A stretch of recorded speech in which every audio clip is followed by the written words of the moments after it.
You've talked a lot about Jake Fromm being capable of going more downfield. Did you like what you saw against Tennessee?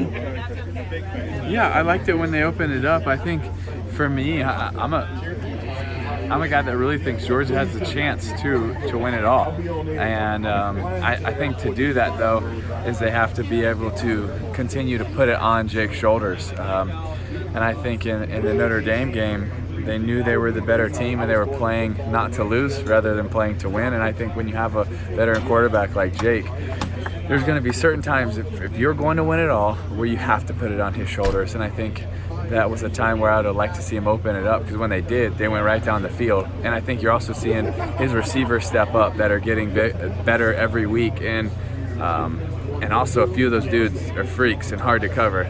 So I like being able to consistently see that balance between the run and the pass, and then opening up for DeAndre, I think only helps this offense. Following up on that, the one area where Georgia's been surprisingly inconsistent is short yardage against Power 5 teams. I think they're 10 and 21 when they need 2 yards or less. What was your philosophy on that? We've seen him in shotgun, but we have yet to see a quarterback sneak against those Power 5 teams. What are your thoughts on short yardage? Yeah, sometimes quarterback sneaks can be great. I mean, it doesn't necessarily take the most athletic guy to be good at quarterback sneaks. Some of the best have just been really good at that technique, which sounds kind of weird, but no one ever stops Brady on a quarterback sneak, ever, for 20 years. So I think that can be something that can be really helpful to this team. But I also think it's about keeping defenses off balance and not being one-dimensional with it, and not having certain tendencies. Georgia and Florida playing Jacksonville every year for the past 25 years now, but could you imagine what it would have been like when you were in Gainesville having a home and home? No, I don't want to. I think that Jacksonville it's an amazing game. I think you could do home and home, and it would be good because the Swamp's great, and here it's great. But if you want to continue to be different than every other game, then you do it in Jacksonville. Why not have one of the best environments for any college football game ever? And why change that? I'm a believer in it. I'm obviously biased. Grew up in Jacksonville, still live there, and so I love it. But there's no other place that does it. Yeah, you have the Red River rivalry, but that's a fair and everything around it. And I think that the Jacksonville game is unique. Red and black, orange and blue, split down the middle. I think it's one of the coolest venues. I think playing in that is a different environment than these kids will get anywhere else, and that's why I love it. I think it's cool. You talked about Georgia, in your mind, legitimately having a chance to win it all. What's the biggest obstacle? What's the kind of the one or two things that they've got to kind of tamp down to do that? Well, I think it's what we touched on just a minute ago, is that balance offensively, and I think it's being able to, when you have to throw it, being able to throw it and being able to have that balance. I think you look at a lot of the top teams right now, they have very explosive offenses. I think where Georgia is a little bit different is their balance offense, defense, special teams. I think they've been more consistent in all three of those. But I still think there's going to be a time, and there is for every team that wins a championship, when it's just not going your way, and you have to say, okay, we're going to put it on this dude to win it. And I think that has to be Jake. I think he can do it. I just want them to give him the chance to be able to do that more. Speaking of Jake, as a guy who made the jump yourself from the SEC to the NFL, what are some things that you see from him that makes you think he's going to be a successful NFL quarterback? Well, consistency. I think the consistency is boring to a lot of people. And it's boring to the media, and it's boring to fans. But I tell you what, when you have a quarterback that's consistent, it's not boring to his teammates.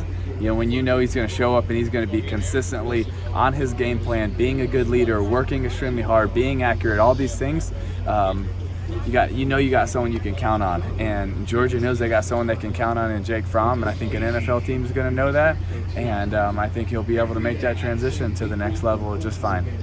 You've played in Baton Rouge before, and this is Kyle Trask, his first true road start as an SEC. Yeah, it's different, man. What do you think? How do you think he's going to handle the LSU defense and that crowd at night? I think he'll be able to handle it well because he's got a lot of talent around him, and that Dan is a really good play caller in those situations, understanding the situations. And if you look at everything that Dan has put him in so far, from when he came in against Kentucky, against Tennessee, Towson, and then last week against Auburn. The reads were manageable, the plays were manageable, everything was put in a position for him to succeed. I think Dan's done a really good job with that, and I think he'll continue to do that. But I think that such a key in that game is Kyle has 3 starts and a little bit of playing time in Kentucky. He has 5 fumbles. You put the ball in the ground against LSU, that place is going nuts. They have the momentum. There's no coming back from that. You lose momentum there, it's probably the toughest place to get it back. And I think that's going to be huge. Florida cannot afford to turn the football over, especially the quarterback fumbles. Going off of LSU, what chances do you give LSU to possibly beat Alabama and win this? Well, I'll tell you what. This is the first year since I've been doing this, and since I've been really watching it, where you look at it and you say, this offense is really, it's scary. It's going to scare Alabama. It's going to make them play this a little bit differently. When Alabama got up before, game was done. They were going to pin their ears back. Tim Williams and Quinton Williams, all these guys were going to be getting after the quarterback. Game was done. And they knew, okay, I formation, we're going to stop this week. We've coached up all week, and it was done. And it was a great LSU team with not a great game plan, and the game was over starting the second half. And I just think this is a different team. I think I give Coach O a lot of credit for the decision he made to bring in Joe Brady and to be able to change what was really good, but sometimes it's the hardest to go from good to great, because you got to be willing every now and then to take a step back to make 2 steps forward, and he did that. And I want to give them a lot of credit in what they're doing, and because I think anybody that faces LSU is going to be a little bit scared to see that offense and those receivers. And they've had them for so long, that talent, but now they're using all of it, and it's a nightmare. I mean, when you got all those guys, when you can go 5 wide, when you can go from 2 tight end to 5 wide, it's scary. And that's Texas. Yeah, Tim, we're getting back to Jake Fromm again and talking about his NFL prospects. Mm-hmm. At what time does he start considering, and what goes into his decision whether or not to go into the NFL draft, leave as a junior? How much of it is other players in the draft versus where he's at versus what he hears? Well, I think first of all, it's personal. I think it's different for everyone. It's a family decision. It's a personal decision. It's for Jake, it's going to be a prayerful decision. What's right for him? Does he want to come back? If they don't win a championship, does he want to come back and try to win a championship as a senior and the first one here since '80? If I was in that shoes, that would be something I would weigh on me maybe.